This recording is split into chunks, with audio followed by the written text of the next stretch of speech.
Assalamualaikum. Sugeng pepanggihan malih kalian Bu Yuki wonten ing pasinaon virtual basa Jawa. Kados pundi pawartosipun? Nggih, mugi kula kalian panjenengan sedaya tansah pinaringan kasantosan, karaharjan ugi kawilujengan saking Gusti ingkang Maha Kuwaos. Amin amin ya rabbal alamin. Nah, wonten pepanggihan kala wingi kita sampun ngrembak ngenani teks artikel. Nah, wonten dinten menika kita bakal nyinaoni ngenani unsur kabasan teks artikel. Kula wiwiti nggih. Oke, pasinaon kaping loro, tahap loro kita bakal nyinaoni jenis ukara lomba kalian ukara camboran. Oke, jenis ukara ana ing kene dipérang dadi loro, yaiku ukara lomba lan ukara camboran. Ukara lomba yaiku ukara kang mung duweni isi sapengerten wae, bisa diarani ukara tunggal utawa kalimat majemuk. Lah niki kene ukara lomba iku bisa uga diarani kalimat tunggal utawa kalimat sing duweni sapengerten wae, satu gagasan. Jadi dia itu ukara lomba atau kalimat tunggal itu dia memiliki satu gagasan yang bisa berdiri sendiri atau bisa disebut dengan kalimat tunggal. Banjur ukara kaping loro yaiku ana ukara camboran atau kalimat majemuk. Ukara camboran yaiku ukara kang duweni pangerten rangkep utawa duweni gagasan luwih saka siji. Biasane jejer, wasesa, lesan utawa keterangan luwih saka siji. Jadi ukara camboran ini juga bisa disebut dengan kalimat majemuk. Kalimat yang mempunyai gagasan lebih dari satu atau double kayak gitu ya. Biasanya jejer, wasesa, lesan, keterangan biasanya SPOK-nya juga lebih dari satu. Jadi yen nang bahasa Indonesia iku diarani SPOK, yen ning basa Jawa iku diarani jejer, wasesa, lesan utawa keterangan.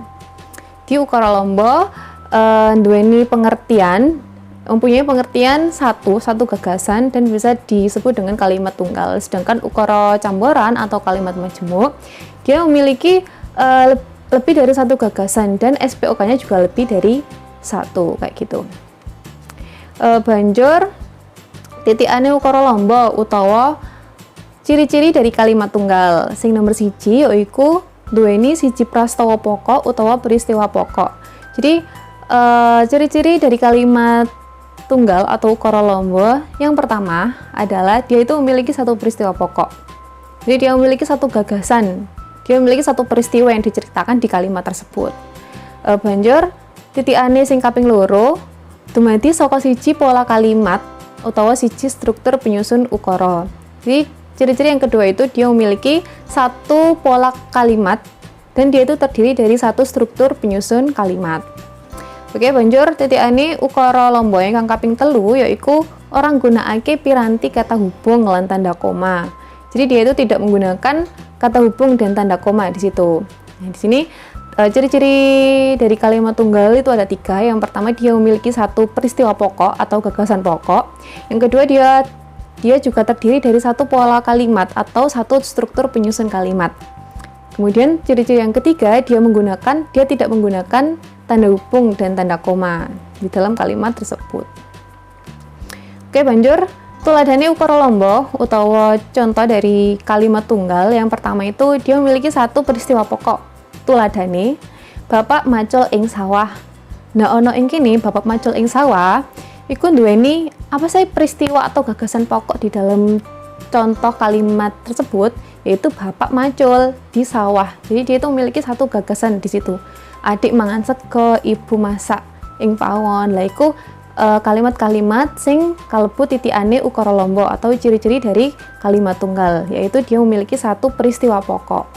Kemudian untuk yang kedua, tuladhane ukara lomba ingkang kaping kalih yaiku dumadi saka siji pola ukara.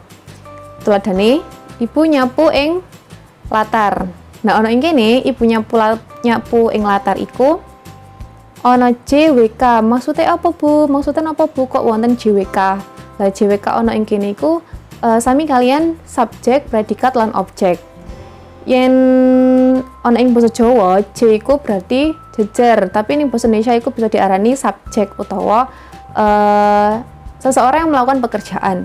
Kemudian nyapu bisa diarani wasesa utawa predikat yen ana ing basa Indonesia. Banjur K keterangan tempat. Dadine Ibu nyapu ing latar, ana jejer wasesa lan keterangan tempat. Iku dumadi atau terdiri dari satu struktur penyusun kalimat. Seperti itu. Banjur tuladhane ukara lamba ingkang kaping 3 yaiku ora nggunakake piranti tanda hubung lan tanda koma. Jadi ukara lamba tidak menggunakan tanda hubung dan tanda koma. Tuladhane Kang Mas mundhut jajan ing pasar. Lah ana ing kene Kang Mas kalbu jejer minangka jejer atau sebagai subjek, mundhut sebagai wasesa utawa predikat, jajan sebagai objek, ing pasar sebagai keterangan. Jadi dia itu terdiri dari satu gagasan dan satu struktur penyusun kalimat. Dia juga tidak menggunakan tanda hubung atau tanda koma. Seperti itu. Oke, tak bacutake. Banjur titikane ukara camboran utawa ciri-cirine kalimat majemuk. Iku uga ana 3. Sing nomor 1, ukara camboran duweni gagasan kang luwih saka siji. Jadi kalimat majemuk ini memiliki ciri-ciri. Yang pertama itu dia memiliki gagasan yang lebih dari satu. Jadi dia terdiri dari 2 gagasan, bisa 3 gagasan juga bisa. Misalkan dia gagasannya lebih dari 1, karena dia masuk ciri-ciri ukara camboran atau kalimat majemuk. Banjur gunakake piranti kata hubung lan tanda koma. Ukara camboran juga menggunakan tanda hubung dan tanda koma di dalam kalimatnya. Banjur titikan ingkang kaping 3 utawa ciri-ciri yang nomor 3, ukara camboran iki dumadi saka pola kalimat, jejer, wasesa, lesan, keterangan sing luwih saka siji. Jadi dia juga tersusun dari SPOK yang lebih dari 1 juga. Oke, tuladhane ukara camboran atau contoh-contoh dari kalimat majemuk itu ada 3 juga. Duweni gagasan luwih saka siji. Tuladhane, Adi budal sekolah nalika aku adus, nalika aku isih adus. Nah, ana ing kene iku duweni rong gagasan utawa rong peristiwa pokok. Apa wae, Bu? Adi budal sekolah lan aku isih adus. Iku ciri-cirine kalimat majemuk duweni luwih saka siji gagasan. Oke, tuladhane ingkang kaping 2 yaiku gunakake piranti tanda hubung lan koma. Nalika bapak budal makarya, aku isih turu. Nah, ana ing kene iku ana rong kalimat utawa rong gagasan uga nggunakake tanda koma. Di sini ada tanda koma. Jadi ciri-ciri dari kalimat majemuk itu juga menggunakan tanda hubung dan juga tanda koma di tengahnya. Oke ya. Banjur tuladhane ingkang kaping 3 dumadi saka pola kalimat JWLK kang luwih saka siji. Jadi dia itu juga tersusun dari SPOK yang lebih dari 1, jejer, wasesa, lesan, keterangan atau subjek, predikat, objek, keterangan yang lebih dari 1. Tuladhane, saben malam minggu atusan kilo daging digiling lan diproduksi. Saben malam minggu kelebu keterangan waktu. Atusan kilo daging kelebu jejer utawa subjek. Digiling lan diproduksi. Berarti dia itu berarti dagingnya itu sedang melakukan sesuatu. Melakukan sesuatu yang gimana, Bu? Digiling dan diproduksi. Berarti dia itu masuk sebagai predikat atau wasesa. Nah, di sini digiling dan diproduksinya itu kan juga termasuk kayak pekerjaan gitu kan. Berarti dia itu lebih dari 1, wasesanya lebih dari 1 atau predikatnya lebih dari 1. Ada keterangan waktu, ada subjek, ada predikat. Ada predikatnya lebih dari 1. Jadi W1 dan W2 atau wasesa 1 dan wasesa 2. Jadi kayak mangkono. Tuladhane kalimat majemuk. Banjur ana ing kene uga njelasake ngenani jenis ukara camboran. Jadi ukara camboran kuwi diperang dadi 2. Sing pertama yaiku ana ukara camboran sejajar utawa kalimat majemuk setara. Ukara camboran sejajar yaiku ukara camboran kang dumadi saka ukara utawa luwih lan nggunakake tembung panggandeng kayata dene lan nanging. Jadi kalimat camboran sejajar atau kalimat majemuk setara ini adalah kalimat yang tersusun dari dua kalimat atau lebih dan menggunakan kata hubung seperti sedangkan dan tetapi. Jadi dene iku sedangkan, lan iku dan, nanging itu tetapi. Jadi dia ukara camboran sejajar atau kalimat majemuk setara itu kalimat yang tersusun dari 2 kalimat atau lebih dan menggunakan kata hubung seperti sedangkan dan tetapi. Banjur Jenisnya ukara campuran ingkang kaping loro yaiku ana ukara campuran susun atau kalimat majemuk bertingkat. Lah ukara campuran susun yaiku ukara campuran kang dumadi saka rong ukara utawa luwih. Nanging ukara sing siji dadi keterangan saka ukara liyane. Ukara wiwitan minangka ukara baku utawa inti, dene ukara kapindho minangka ukara pang utawa anak kalimat. Tembung panggandeng sing digunakake yaiku ana amarga, supaya lan jalaran.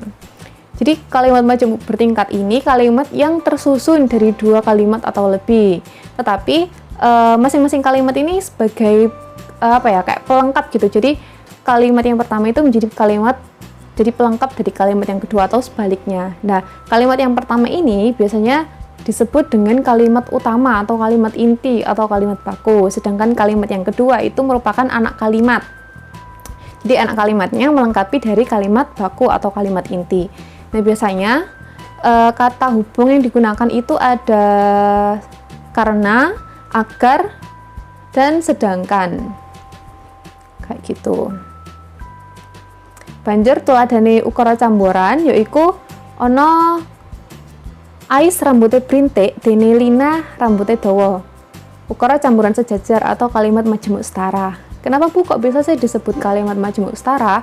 Karena di sini ada tembung panggandeng utawa kata hubung dene. Dene itu artinya sedangkan ya.